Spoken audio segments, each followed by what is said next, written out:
안녕하십니까?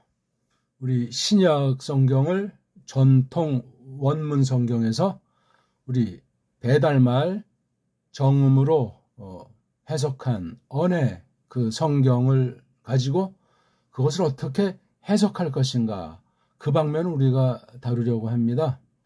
지난 시간이어서 두 번째 시간인데요.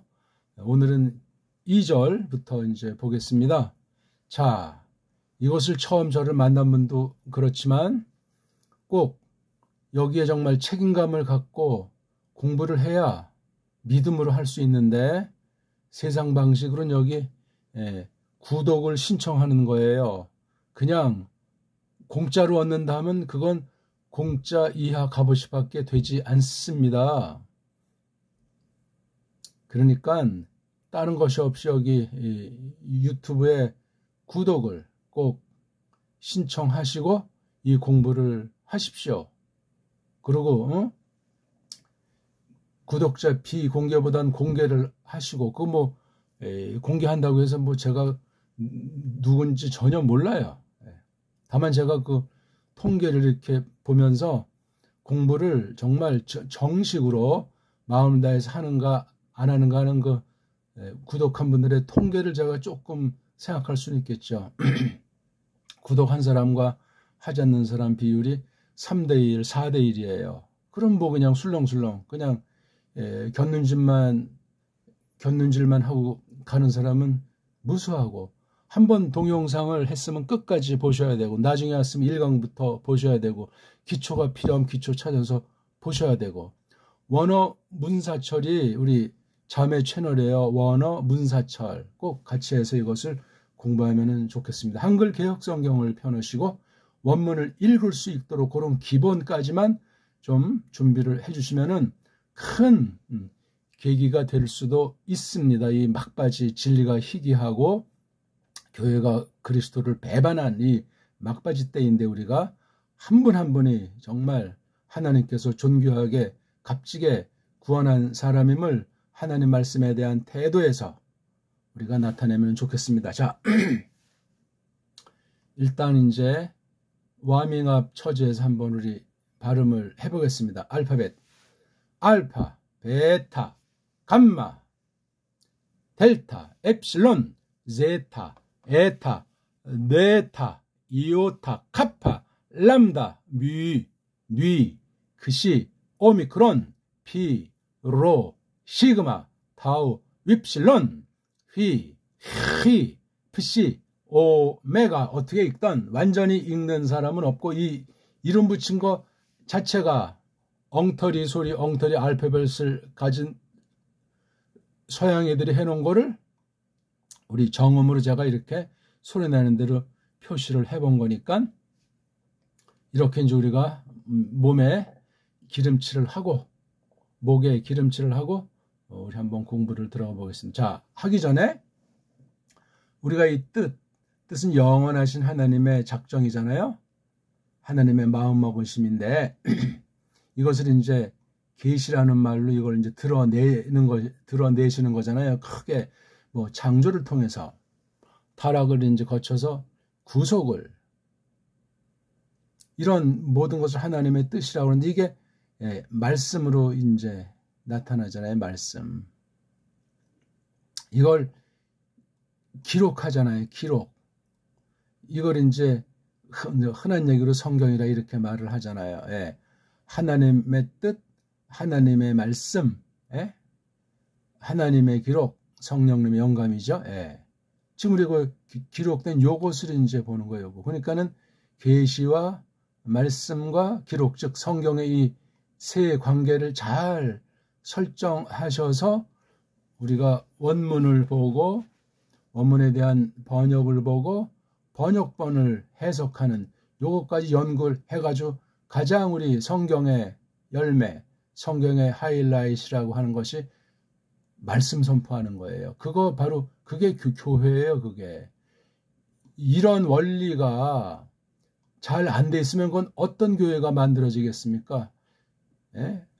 반석 위에 세워지는 진리의 기둥과 터에 대해서 신실한 하나님의 일꾼은 너 하나님의 사람아 하면서 우리 막바지 서신들에 속하는 데서 파울로스가 티모데우스에게 한 주옥 같은 말씀들이 팍팍 떠오르지 않습니까?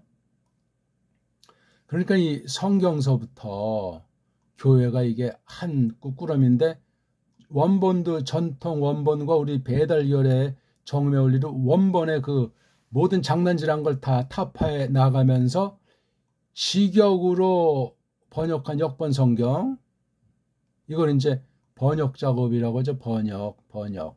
번역도 물론 1차 해석이지만, 이렇게 이 번역한 것을 가지고 원본은 참고하는 겁니다. 번역본을 가지고 선포에 앞서서 해석해야 돼. 해석 원리는 원본과 번역본에 나타난, 번역은 나라마다 알파벳의 그 제한 가운데서 성령님이 역사하시기 때문에 이 해석이 굉장히 중요한 거예요. 신학 그러면 성경 해석이에요. 성경 해석.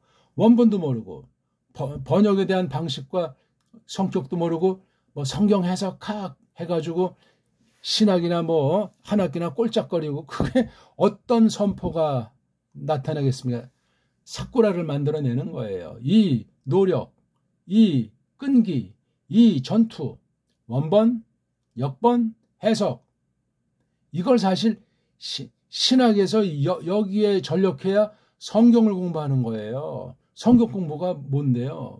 무슨 구약개론, 뭐 신약정론, 다 부분에 속한 것들 아니니까 이 줄거리를 한 뒤에 말씀 선포는 저마다 속한 교회가 있지 않습니까? 날라리 교회가 아닌 다음에 그 교회 강단 맡은 계시 기관으로서 교사가 어떻게 선포하는지를 검증하면 돼요. 그러니까 이 신학교가 다른 거 있어요. 성경 관련된 핵심 공부, 이걸 가지고 선포가 무엇인지 연마하면서 교회로서 나타나고, 자기 은사를 따라서 교사 노릇 좀 노릇할 사람은 교사 노릇하도록 하나님께서 기르시는 거예요. 그러니까 요 해석이라고 하는 것에서 지난날 번역사, 성경 번역을 통해서 어떤 교회를 세우나는 요 과정 가운데 해석과 선포를 통해서 나타난 열매를 교의라고 하잖아요. 교의, 뭐 딴 말로 뭐 교리, 뭐 신조, 이런 신앙 고백인데, 이건 성경 해석 선포로 말미암아 주신 유산이 보편성이 있으면 모든 교회에 다 될 것이고, 보편성이 없으면 그 한 교회 또는 한때 이제 끝나는 교리가 많을 수가 없고 많지가 않아요. 이것이 여기에 이제 반영이 되는 거예요. 그래서 이 원본에서부터 각 결의 그 말로 직역으로 그대로 번역하는 것을 따기 때문에 이 교리를 판단할 수 있어요. 성경으로 판단하는 성령님의 역사가 된단 말이에요. 그러니까 결국은 성경이에요. 성경.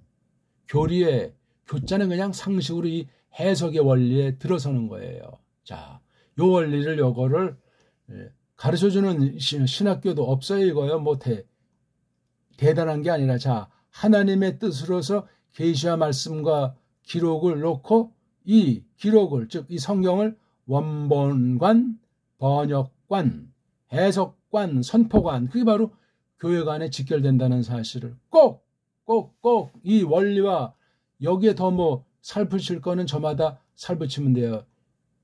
이렇게 이게 바로 정통신학, 정통교회예요. 자, 2절 한번 읽어봅시다. 아브라함에겐 네센톤 이사악 대 에겐네센톤 이아코브 대 에겐네센톤 이우단 가이투스 아델푸스 아우투, 이렇게 읽어야 돼요. 한 글자도 소리를 안 내면 안 됩니다. 번역이 어찌됐건 구약에 있는 이 이름들을 이렇게 아브라함, 이삭, 야콥,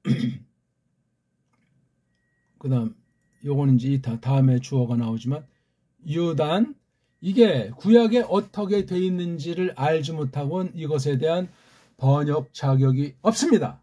영어로 한다고요? 그건 영어 문자 가진 그 아이들이 생각할 문제고, 우리는 배달교로서 언문으로 번역하는 거예요. 언문으로. 언문에 또 나중에 주신 한문이 있잖아요. 한자가 아니에요. 한문이에요. 언문, 문. 한문, 문. 예. 언문으로 이 헬라스 말씀을 해석하는 거예요. 해석. 언문으로 해석할 때 이것이 번역이잖아요. 번역. 그렇죠?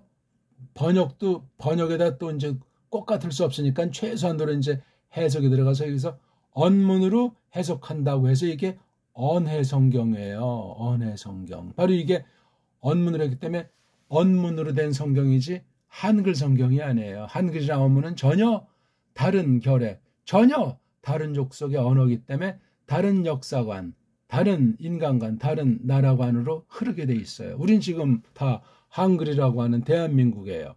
언문은 대한민국 글자가 아니에요. 그럼 우리 고대 중세 그 역사의 선을 닿아서 해야 되는데 뭐 그냥 1948년이냐 뭐 1919년이냐 뭐 상해 임시 정부냐 해가지고 대한민국의 그 정통성을 가지고도 지금 적어도 3가지 이상 장난 돌고 있잖아요. 이걸 가지고 어떤 애들은 태극기 부대가 되고 어떤 애들은 뭐 또 진보 좌파가 되고 다 우스꽝스러운 일들을 벌이고 있는 거예요. 세상 사람들은 그렇다 쳐도 신자가 돼가지고 그렇게 놀아나면 어떻게 되겠습니까? 생각을 해보시라고요. 성경 절대권이 하나님이 살아계시고 말씀하신 대로 집행하시는데 세상 이러저런 별 볼 일 아닌 거 가지고 뭐 그냥 목숨 내밀듯 방방 뜨는 건 세상을 두려워하고 세상에 빠진 교회의 아주 정말 추한 모습이란 말이에요. 양다리가 다 안 돼요. 그러니까 거짓 기독교들이 그냥 우리나라를 완전히 수라장 만들고 있다고 말해도 과언이 아닌 거예요. 번역이 뭔지 해석이 뭔지 선포가 뭔지를 잘 알지 못하는 엉터리 배교하는 상태가 충만한 결과라고 볼 수 있는 겁니다. 자, 1절은 책이 있는데 책의 내용은 어떤 사건이 발생한 거란 말이에요. 그래서 됨이에요. 됨. 책이 됨책이잖아요. 됨. 근데 이 됨의 주체가 예수스잖아요. 예수스는 또 크리스토스잖아요. 똑같이 같은 동격을 썼잖아요. 그렇죠? 아, 예수스인 크리스토스께서 되심 책이로구나. 근데 예수스 크리스토스도 어떤 분야니까 다윗 아들이고 아브라함 아들이신 예수스 크리스토스가 됨, 생김, 발생함, 나타남에 관련해서 그린 비블로스란 말이에요. 비블로스, 책. 이때 책이라고 했을 때 이건 일반 명사는 아니잖아요. 그렇죠? 특수하게 계시를 이렇게 비블로스라고 표현한 거예요. 차례로 보게 되면 마지막에 쓴 책 있잖아요. 마지막에 쓴 책을 어이구 뭐라고 하죠? 계시록이라고 하잖아요. 제가 잘못 짚었네요. 예. 계시록은 그거를 뭐라고 말했죠? 계시록 1장 1절 아포칼립시스라고 했잖아요. 이걸 마태는 비, 불, 로스 이거잖아요. 비블로스나 아포칼립스나 같은 거예요. 그렇잖아요. 그러니까 이건 그야말로 아포칼리프시스는 계시라고 번역하고 이건 책이잖아요. 그렇죠? 둘 다 성경 기록에서는 같은 것에 다른 글자로 표시해 본 거예요. 아포칼립스도 이렇게 썼으니 이것도 성경. 비블로스를 또 마태가 이렇게 썼으니 이것도 성경. 이해가 되십니까? 조금씩 하나하나씩 이미 우리가 다 아는 분들이 이 원문을 또 상고하고 참고하려고 공부하실 테니까 제가 뭐 잘 알지도 못하지만 문자는 쓰지 않겠습니다. 하지만 하나하나를 조금씩이라도 새기면서 생각의 지평을 좀 넓히고 깊이를 좀 든든하게 기초공사를 하는 그런 어휘, 그런 언어관을 장착하는 것이 대빵 중요합니다. 자, 첫 문장 끝나고 이제 두 번째 문장이에요. 2절 보니까 문장이 몇 개로 되어 있죠? 대가 있어서 한 문장, 또 대가 있어서 또 한 문장 해서 월이 3개예요. 글월이 3개예요. 오늘 아무튼 첫 번째 글월부터 2절에 있는 3개의 글월 중에 첫 번째 문장을 한번 봅시다. 아브라함에겐 센턴 이삭. 자, 이걸 어떻게 읽어야 할 것인가? 읽을 줄 모르는데 무슨 번역이 나오고 해석이 나와요. 선포까지는 아득한 이야기가 됩니다. 아브라함이 구약 말씀으로 어떻게 되죠? 아브. 처음엔 이제 이렇게 람이라고 했었는데 이게 변화가 돼가지고 아브 라함이 됐잖아. 함. 예, 요 함자 해장 하나가 더 들어가서 이름이 바뀌잖아요. 이건 계시로서 이름을 바꾼 거지. 우리가 야 예수 믿은 다음에 세상 이름이 너무나 좀 우상 냄새가 난다. 그럴 경우에 이걸 바꾼다. 뭐 바꿀 수도 있겠는데 그 바꾼다고 해서 이게 무슨 성경처럼 이름이 바뀐 이런 계시 사건이라고 말하지 않습니다. 그러니까 성경에 있는 거 가지고 함부로 이름들을 짓는 것은 미신이에요. 미신. 중심은 100% 200% 받아들이는데 이 자연스러운 게 아니에요. 왜? 여러 가지 원인 중에 하나가 구약에 있는 걸 붙인다고 할 때 구약의 그 발음을 제대로 정음으로 소리를 내서 그렇게 썼으면 뭐 그럴싸한데 그러면 그 이름을 우리말로 붙일 사람이 있겠냐고요. 흔한 이름 사무엘. 사무엘이 뭡니까 이게? 이 사무엘은 바로 서양 아이들 이름을 쪽발이가 한 걸 가지고 흉내낸 2중 3중 역이에요. 이게 사무엘이. 성경엔 어떻게 돼 있어요? 샤마랑 엘이잖아요. 엘이 들음 그런 뜻인데 요 발음이 슈무라고 하잖아요. 슈무. 슈무 엘로 돼 있잖아요. 무 엘 이렇게 적어야지. 그러면 이게 한국 이름 같겠냐고요. 한국 이름은 이제 사무엘에서 이제 우리 한자 발음을 쓴다고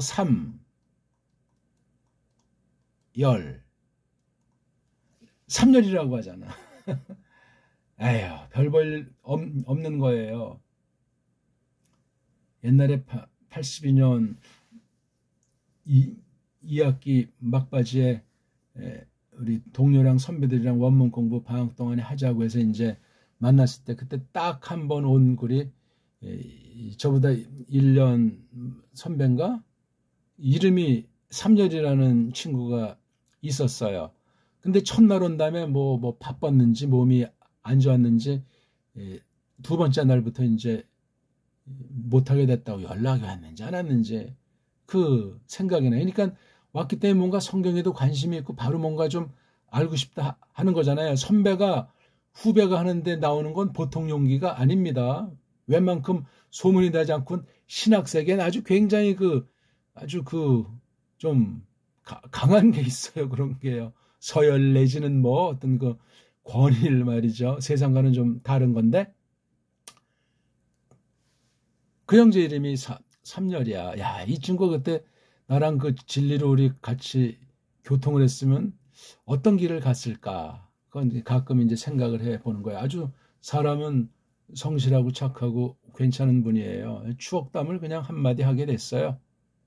자, 어쨌거나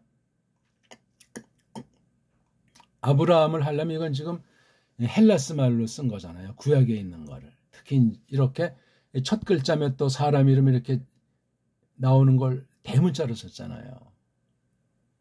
구약 문자는 대문자고 소문자고 없잖아요. 이건 뭘 말합니까? 벌써 이게 대문자로 뭔가 낱말을 구별하지 않으면 이 문장에서 오해가 발생하는 거예요. 오해가.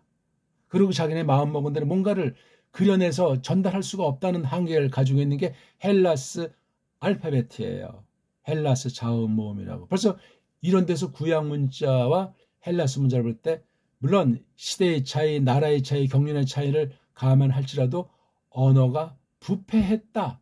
부패하는구나 하는 게 담긴다는 거예요. 요거 잘 생각하셔야 돼. 제가 그냥 무슨 주먹국으로 드리는 말씀이 아니에요.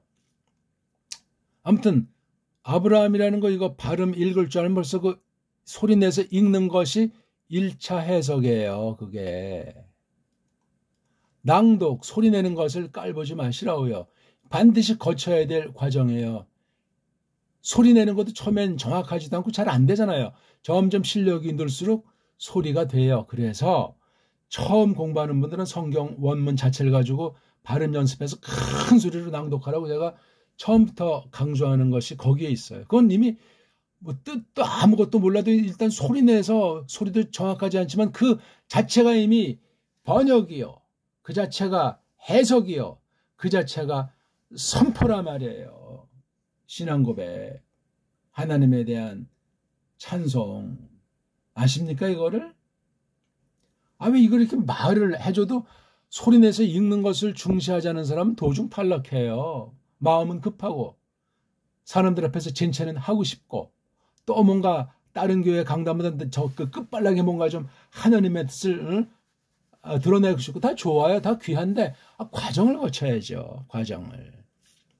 아쉽습니다. 왜 이렇게 조급한지, 왜 이렇게 경쟁을 하는지. 사람이 하는 게 아니잖아요. 믿음살이는 성령님의 역사로 하나님 주권 가운데 영원하신 뜻을 이루는 도구로 하나님께서 두신 것이기 때문에 깜짝거리면 끝장나요. 한국에 뭐 지난 한 3, 40년 또 한 4, 50년의 그 강단 출신들의 행위를 보면 지금 뭐 살아있는 사람들도 더러 있지만 제 안목으로 70년대까지 지금 2020년대를 보면은 존경할 만한 사람이 누가 있습니까? 뭐 교인 수가 많이 모인다, 대도시에 뭐 한다, 뭐 총회장을 했다, 뭐 신학교 교장을 했다, 뭐 이런 좌우간 뭐 어떤 방면에 뭐 일을 했든지 강단에서 말씀 선포한 사람들을 중심으로 볼 때 제대로 된 사람이 얼마나 있는가? 하나님이 최종 판단할 거지만 성경관에 대해서 어떻게 원본관, 번역관을 가지고 해석의 원리를 터득하고 확인하고 검증해서 그걸 잘 연마해가지고 설교, 하나님 말씀을 하나님 백성들에게 선포해서 교회를 진정 예수 그리스도께서 보배로운 피로 값주고 사신 그 교회 하나님의 집을 정말 확인했는가? 성령님께서 그 선포를 써 주셨는가? 하는 그 교회관으로 낙착되는 거예요. 피할 수 없어요. 모든 믿는 사람들이 싹 다 교사든 교사가 하는 말씀을 들은 성도들이건 그렇습니다. 그래서 이 아브라함, 아니 구약은 아브라함인데 이건 아브라함자를 쓸 수밖에 없잖아요. 이게. 여기서 이제 구약에 또 문자에 문제가 있는 거예요. 구약 문자도 최초 원본을 쓴 글자는 몰라요. 없어요. 뭐 고대 히브리라고 어쩌고저쩌고 하지만 별볼 없는 얘기예요. 이거다. 고고학이 그러면 권위가 있고 고고학으로 말미암아 성경 해석과 성경 판본이 달라진답니까? 그건 과학주의요. 과학주의. 거짓 역사주의라고요. 주의하셔야 돼요. 나타나 있는 거. 근데 이 나타난 것 자체도 가짜들이 편집하고 지지고 볶아 놓은 건데 자기네 약점, 자기가 태어난 나라의 그 알파벳의 그 망가짐을 캄프라찰라고 막 또 2중 3중으로 속여서 범벅이 해놓은 것이 우리가 오늘날 구입할 수 있는 구약 원문 성경, 신약 원문 성경 실태예요. 끔찍합니다. 그걸 알고서 가르치고 배우는 사역이 이루어져야지 그냥 뭐 세계에 있는 세계 권위 있는 학자들이 했다니까.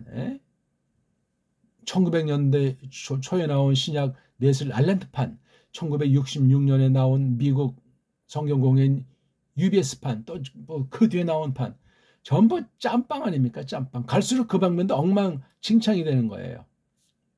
19세기 말 이후에 벌써 수십 년이 지난 오늘날 원문과는 정말 썩어 문드러져 있는 거예요. 그걸 알고서나 배우고 그걸 알고서나 하나님 앞에서 최후의 심판 때 직구할 것을 알고 가르치든가 책을 만들든가 뭐 법석을 떨어도 시원치 않은 것인데 그런 사람이 누가 있냐고요. 그냥 점수 따고 대충 뭐 이 신학교 다니면서 했다 이거 아닙니까? 우리가 이제 학교 다닐 적에 80년 초 이야기예요. 어떤 사람이 나이가 한 40 중반 됐나? 초반은 넘고 40 중반 된 어떤 기억이라는 사람이 이제 온 거예요. 고무신 신고. 그러니까 이 사람 뭐 그냥 놀고 먹으니 뭐 일명 그 당시 전두환 정권 들어와서 해주교사로 잘려있는 중에 이제 가까운데 신학교라고 있으니까 기어온 거예요. 고무신 신고 다니더라고. 근데 이게 골라가지고 과목을 듣는데, 예? 신학에 대한 거나 원문에 대한 건 신청도 안 한 거예요. 그렇게 한 뭐 3년을 했는지 못했는지 외형상 신학 공부했다고 이제 그 이력에 또 집어넣더만 신학을 한 자가 아니요. 나중에 노무현 정부에서 아주 너무너무나 중요한 그 단체장까지 했는데 한심한 일이요.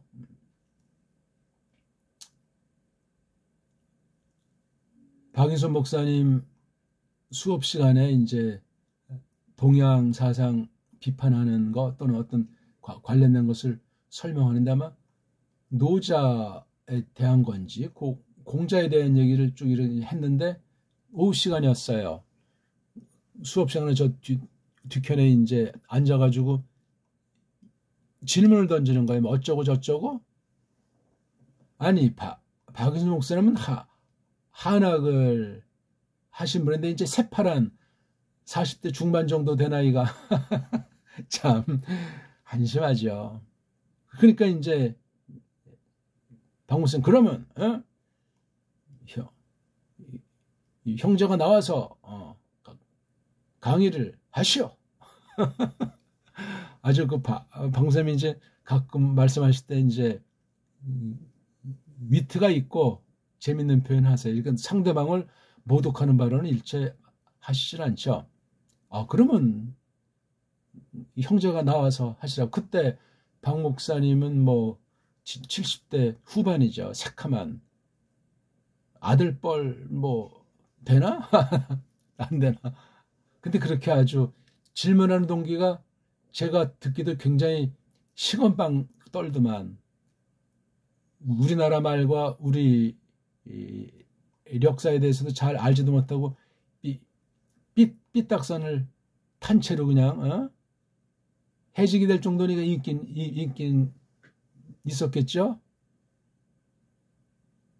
역사 정경화 전공했다는 사람인데 에휴 별볼 없는 거예요.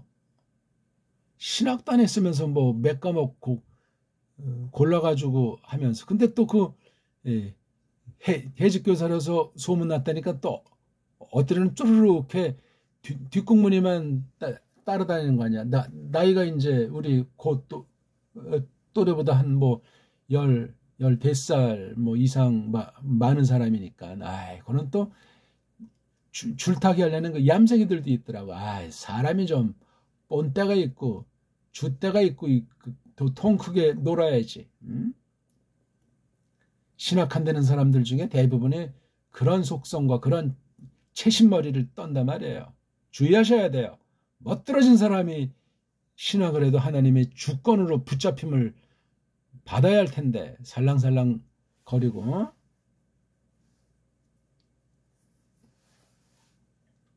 아브라함 얘기하다 벨 얘기 다 하네요. 그래서 요 알파는 달라요 이게. 그러니까 음역이 안 되니까 이건 그냥 모음부를 이렇게 썼고 이건 뭐 그냥 이거 보세요. 아브라함 이게 이제 구약 문자라고 하면 이거 보세요. 그럼 이거는 모음이잖아요. 아가 이건 뭐예요? 자음이에요. 이거부터 벌써 승부는 끝나는 거예요. 여기 요런 아자라고 하는 요걸 갖다가 이렇게 쓴 것에 지나지가 않아요. 이거 구약의 모음보는 인간들이 붙여놓은 거예요. 맞는지 틀린지도 알 길이 없어요. 자문으로만 돼 있는 거예요. 왜 이런 짓들을 했냐 이거예요. 넓게 하나님의 섭리 가운데 벌어지는 건데 이걸 제대로 하지 않고 또 제대로 했으면 이거 가지고 뭐 성경을 파괴하고 재편집해서 엉터리 만들었을 리가 있겠습니까? 이건 겉으로 뭐 돕는 체 하면 속은 다 이렇게 그냥 호박씨를 까고 말았단 말이에요. 그게 원문 비평이라는 거예요. 원문학이 그렇습니다. 세속, 서구 원문학이 엉망진창이에요. 망가진 걸 더 망가뜨려 버리는 거예요. 그 한계를 못 넘어서는 거예요. 독일 출신인지 영국 출신인지 뭐 어떤 나라 알파벳 출신인지 그 알파벳은 이미 가장 핫바리들 아닙니까?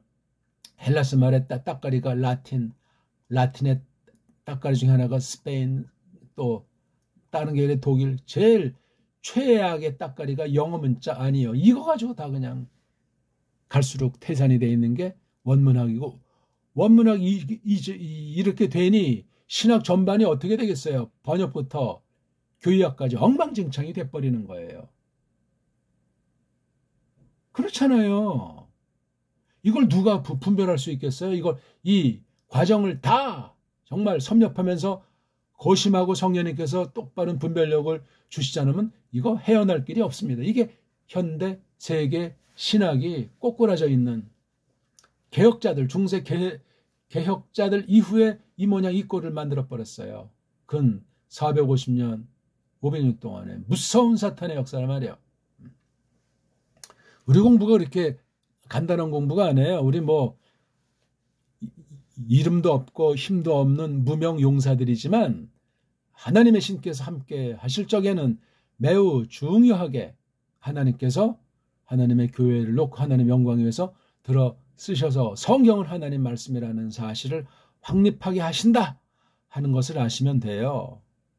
그래서 제가 이거를 숫자나 늘리는 것이 아니고 구독을 해야 저도 이걸 사명감 있게 말하지 않겠냐고요. 한 명이 됐든지 만 명이 됐든지. 예? 제가 헛소리 하는 게 있냐고요. 지금 뭐 딴 사람 얘기, 딴 경우는 뭐 비판한 것이 아니고 우리 공부가 너무나 중요하다는 것을 강조하기 위한 것이지, 제가 남 모를 사람을 뭐 비판해서 뭐가 생긴다고 비판감이나 있습니까? 오늘날 다 그냥 도토리 키자는 격이지 아무것도 아니요. 그럴 시간도 없어요. 그래서 이렇게 아브라함, 이거 아브라함이라고 왜 발음이 안 되냐고요.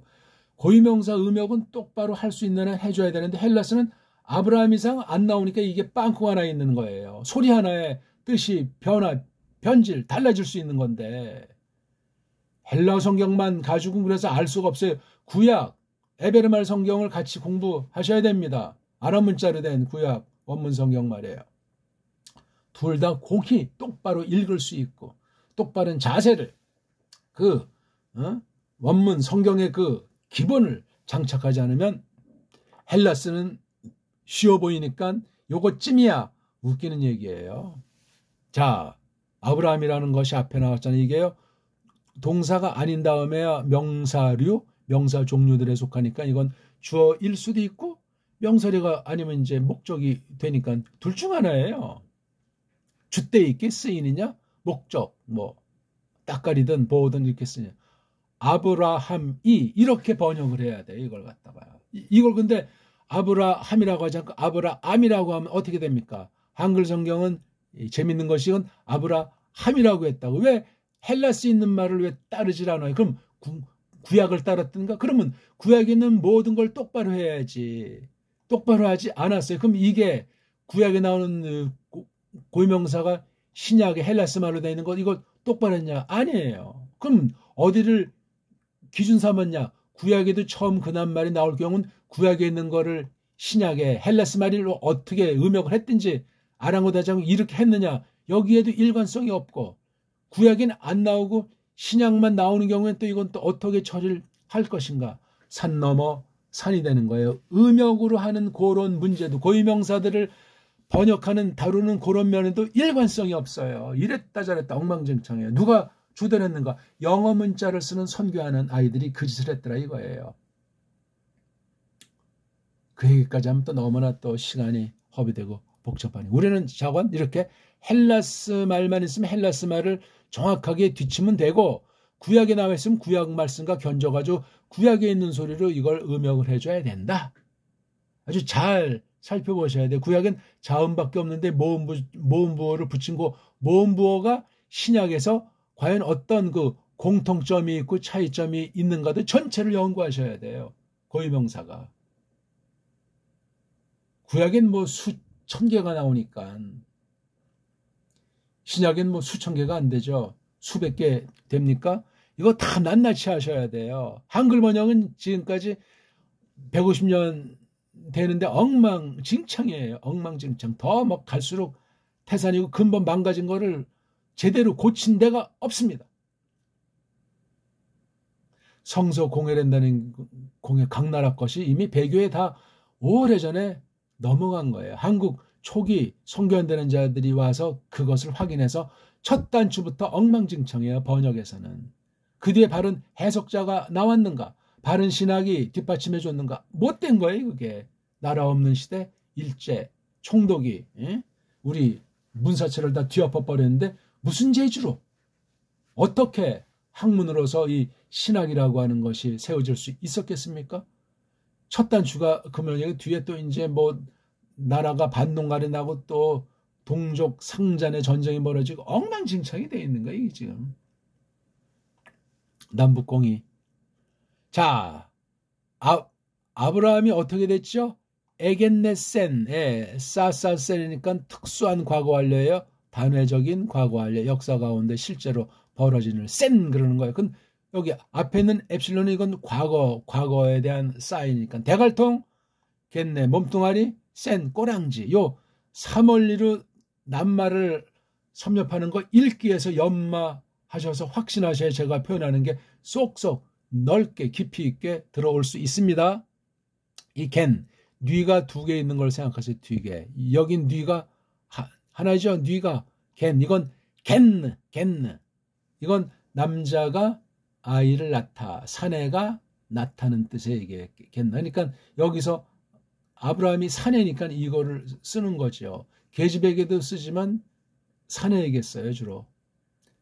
자, 아브라함을 설명하는 이 동사는 명사의 따까리, 비서실장, 명사의 뒤에 붙는 꼬랑지, 혼자는 아무 작용을 못해요. 여기 지금 아브라함 대신 쓴 게 여기 지금 이 N자라고 하는 인칭 꼬랑지도 아니고 그냥 기름칠이에요. 이게 원래 싸로 끝나는데 싸로 끝나고 이제 N자를 넣었는데 이걸 얘가 알파를 포기하고 센자 한 거. 이게 왜냐면 기름칠이기 때문에 강한 소리도 안 해요. 그냥. 엡실론은 여자 화장품, 은자는 남자 기름칠이에요. N자가. 어딘 은자 없이 엡실론만 있는 게 흔히 많이 있는데 우리 전통 원문은 이게 다 은자가 있습니다. 처음으로 딱 한 번 낳았다. 그가 요거. N자가 바로 이게 아브라함을 받는 인칭 꼬랑지예요. 단수 3인칭이잖아요. 온, SN, 오메네톤 이렇게 짧은 꼬랑지가 나가잖아요. 동사 꼬랑지. 온, SN, 그 N자예요. 그 다음 오메네테 온. 짧은 꼬랑지. 긴 꼬랑지는 오멘, 우, 에토. 복수는 오메다, 에스테, 온토 이렇게 나가잖아요. 이러면 꼬다리만 딱 보면 동사다 동사 아니다가 나오는 거야.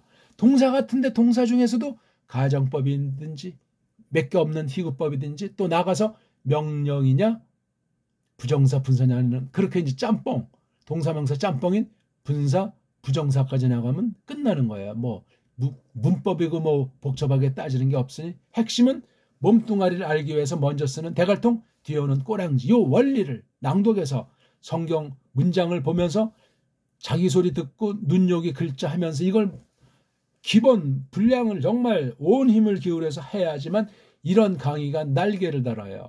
깨닫게 해주신단 말입니다. 에겐네센. 자, 이게 주어라고 했을 때 이제 목적어 나오잖아요. 사격. 톤도 이게 타우가 몸뚱아리, 온이 명사꼬랑지의 명꼬. 목적이잖아요. 타우를 낳단 말이에요. 타우 몸뚱아리의 뜻이 있으니까. 일종의 이건 대명사 같은 거예요. 문법으로는 관사 그러지만 요 타우의 속이 뭐냐면 이거잖아요. 이사 아크를 타우로 대신 쓴 것뿐이에요. 톤 없어도 문장이 된다는 얘기예요. 근데 톤을 쓴 거예요. 톤을. 요 사실을 갖다가 힘주는 거지요. 요거. 근데 이사 아크도 보면 원문에 it's 아크라고 나온다고 하잖아요. 요드 제가 교정한 발음은 오드 짜데이 헤이트 코프 헤이트 코프 it's 아크예요. it's 아크. 근데 이게 이사 아크가 뭐냐고요. 요드가 자음인데 이오타 모음을 했고 그렇죠? 쯔인데 스 발음밖에 못했고 헬라스 모음만이 아니고 자음도 게임이 안 되는 거예요. 모음이 어차피 구약은 없으니까. 그 다음에 예? 흐 발음 이거 흐가 완전 이건 뭐 요 알파인지 요 알파 요거 액센트 이게 한데 흐자 넣고 아자 여기 요거 이거 이렇게 요거 핸데 알파로 썼고 요건 헤이트인데 알파로 쓴 거예요. 그러니까 이거 헬라스 말을 쓰는 그 당시 마태도 이걸 고심을 한 거예요. 이놈은 헬라스 글자가 안 되니까 구약 문자를 빠삭하게 잘 알고 있었던 마태 세리가 말이에요. 그러니까 이것도 이사 그다음에 이건 코프인데 K자로였죠. 그럼 이걸 Q자로 써야 되는데 Q자가 없잖아요. 헬라스 글자. 그러니까 이걸 이사 아크라고 읽으면 엉터리고 구약을 알아야 돼요. 구약을. 그러니까 이거 구약을 발음하면 이게 요드 발음을 알면 이게 아이가 이게 모음이 아니고 자음을 쓴 거란 말이에요. 자음을 쓴데 완전히 삐딱선을 탔고 발음을 할 수가 없잖아요. 이게. 해야 되는데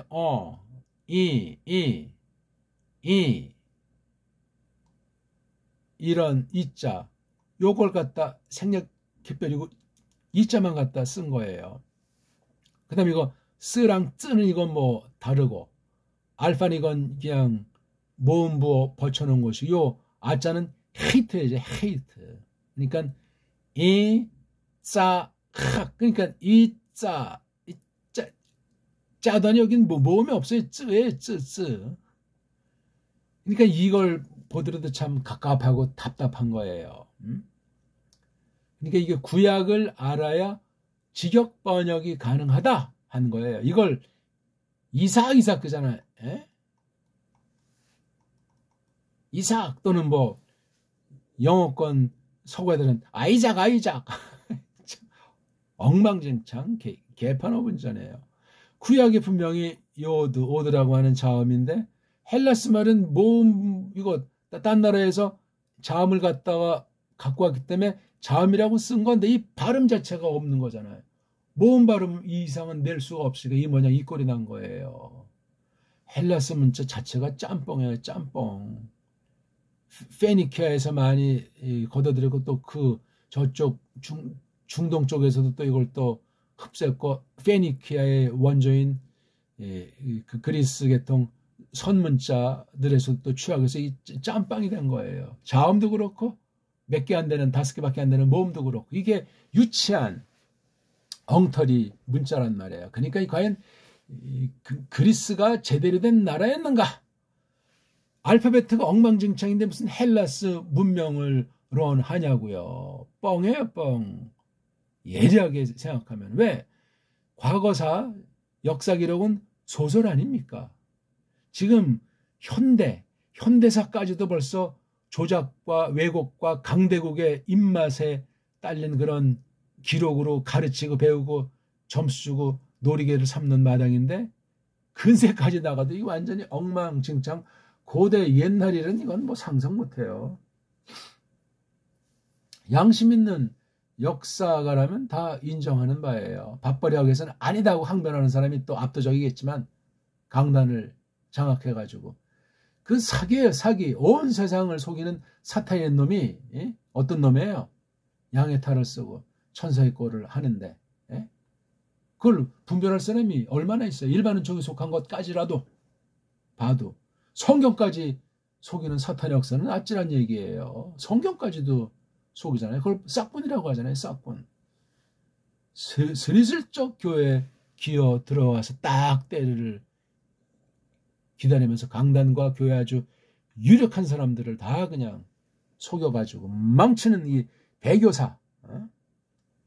계시록의 2장 3장에 나오는 7교의 현실을 보시라고 전부 다 이거 진리 가지고 속여된 그 사탄이 자기 부하들과 또는 일반 은총으로 권위 있는 자들을 속여서 결국은 성경 말씀을 왜곡하게 하는 거예요. 보시라니까요. 거기에 진리의 그 자체의 그 길은 세상 나그네 진리와 더불어 환난의 길이에요. 어제 나오던 약은 변함이 없어요. 사서 고생하는 것도 아니고 자기가 그렇게 하고 싶다고 되는 문제가 아니라 하나님의 주권 가운데 그렇게 교회를 예수스 그리스도의 피로 값주고 사신 사실을 입증하는 그러한 삶을 살도록 하는 게 신앙 고백의 열매 아니겠습니까? 정말 알곡은 얼마 안 돼요. 이제 성경도 써 있지만 대부분이 알곡이고 믿음은 적은 자에게 주신 적은 무리에게 하나님 나라를 주시길 기뻐하신 하나님의 솜씨가 거기에 담겨 있는 거예요. 얼마 안 되는 알곡에서 또 교사 노릇하는 말씀 선생은 더 적지요. 극소수인 거예요. 대량 생산 앞뒤가 맞지가 않습니다. 세상 학교에서도 상상할 수 없는 완전히 그냥 싹군 천지를 만들 가능성이 100%예요. 무시무시합니다. 죄패는 너무나 극단입니까? 아니 지금 이거 아브라함과 이자크라는 이 흔한 고유명사에 대한 음역에서 구약과 신약 이렇게 다른데 이걸 누가 고민하는 사람이 있겠어요? 그리고 다 우리나라 언문만 빼놓고 세상 모든 언어 문자 알파벳은 전부 다 이 원문의 하위 문자기 때문에 엉망진창해요. 뿌리를 몰라요. 소리를 몰라요. 근본을 막 딴 거로 변질시켰어요. 이런 걸 분간하면서 그나마 믿는 얼마 안 되는 소수의 그 신자들에서 그렇게 하나님께서 긍휼을 베풀어 주시는 남아있는 교회, 때로는 잘 보이지도 않는 그런 강단, 그런 것 가운데서 이렇게 이 원문을 또 하나님께서 남겨두셔가지고 우리에게 이 말씀을 듣고 찬동을 하신다 하면은 여기 우리가 정말 각오를 든든히 하고 같은 동지가 돼서 공부하고 또 어떤 고민하는 사람들한테 조심스럽게 전파하고 그런 거잖아요. 얼굴이 안 보인다고 쓱싹합니까? 쓸데없는 데는 구독을 하면서 이런 정말 정작 가장 중요한 말씀 공부에는 그래 자기 신분이 얼마나 대단하다고 장난하듯 이것을 합니까? 처음 했으면 동영상 하나 끝까지 보는 성실함에 그런 성실함이 없으면 제 동영상 건드리지 마세요. 혼날 수도 있어요. 하나님한테. 말씀해가지고 장난치면 끝장납니다. 성경에서 가르치는 거잖아요. 1.1획 가감하든가 등등. 하나님께서 마련하신 저주, 재앙이 임할 것을 선언하셨습니다. 오늘 또 이렇게 좀 공부하다 보니까 여기 한 절만. 근데 또 여기 뒤에 이사 아크가 나오잖아요. 그래서 여기 무슨 순편지 뭐 세미콜론인지 뭔가 이렇게 마련하는 이런 게 다 필요 없는 건데 제가 그래서 그런 거 되게 다 빼버리고 하잖아요. 그럼 이거 어떻게 끊어있는 여기 대라고 하는 게 있잖아요. 대는 첫머리 안 나오고 두 번째 여기 나오니까 여기를 끊어주면 한 문장이 된 거예요. 그 뒤에 이제 이사크 대 여기도 그러면 마찬가지겠죠. 대가 문장이 있으면 두 번째는 여기 딱 끊으면 야콥이 나오잖아요. 그렇죠. 오늘은 아브라함부터 이츠하크. 아브라함은 뭐죠? 뭐 열국의 아버지 아주 많은 큰 아버지란 말이에요. 그 다음에 이츠하크는 아주 발 뒤꿈치를 아주 뭐 낚아챈다는 말입니까? 아주 좀 얌체 같은 거죠. 짜크 발 뒤꿈치를 그러니까 쉽게 좀 돌려서 말하면 뒤통수 치는 아이예요. 이츠하크의 이름 뜻이 맞습니까? 제가 지금 혹시 뭐 착각을 했나요? 근데 참 제가 착각했네. 여기 우리 아카브가 이거 그는 웃다의 그런 뜻이니까 그렇죠? 웃음. 아카브 이게 발 뒤꿈치를 뭐 낚아채는지 뭐 공격하는지 그러니까 이자 그는 아주 중요하고 유명한 웃는다는 그 감에서 온 거죠. 예. 아브람 에겐네 센톤 이사아크 메가리가 떨어져 이차크라고 해야 돼요. 구약엔 또 관사가 없어요. 구약에는 이런 사람들 이름에서 웬만해서 이 관사를 쓰질 않아요. 이건 우리말을 많이 닮았어요. 구약이 우리 고유 언문을 많이 닮았습니다. 헬라스 말도 구약의 그 어순이라든가 소리를 많이 따라 하려고 하는데 알파벳가 받쳐주지 못해서 이 모양 이 꼴이 돼 있는 거예요. 어정쩡한 언어. 이게 더 망가진 게 라틴 거쳐서 서구 언어들의 오늘날 신세다 하는 것을 꽉 붙잡으면 틀림이 없습니다. 자, 오늘은 좀 어떠셨습니까? 예? 제 표현은 뭐 쓸데없는 말은 지우시고 정말 내가 이 번역관이 어땠는가? 아이고.